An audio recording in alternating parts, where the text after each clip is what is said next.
Good evening. The University of Florida cheerleading team is literally grounded.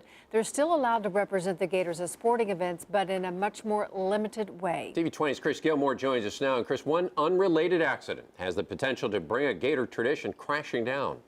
There's going to be less high-flying action, Dave. Many on the UF cheerleading team are still in shock at the University Athletic Association's decision to ground the team and feel like their actions were a little extreme. Others fear the decision to end aerial stunts at sporting events will change the game day atmosphere in Gator country. I saw it as just a complete overreaction to what happened with the Orlando Magic incident. An incident that left one Magic cheerleader with a broken rib and 3 broken vertebrae, and a University of Florida cheerleading team banned from doing aerial stunts.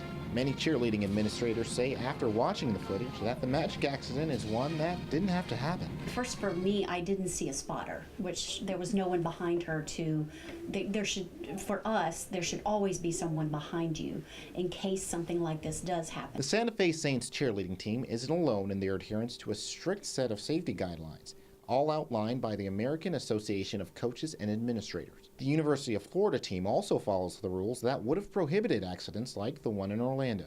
They set forth guidelines for us to follow that make things safety in terms of what skills you can perform on certain surfaces, how you progress skills, and that was instituted, I believe, in 2005, and since then there's been a very big drop-off in catastrophic injuries for cheerleading. Many cheerleaders aren't afraid to acknowledge that there's a potential for accidents that isn't limited to their sport. In any sport, you just have to be prepared. You have to practice and you have to stretch.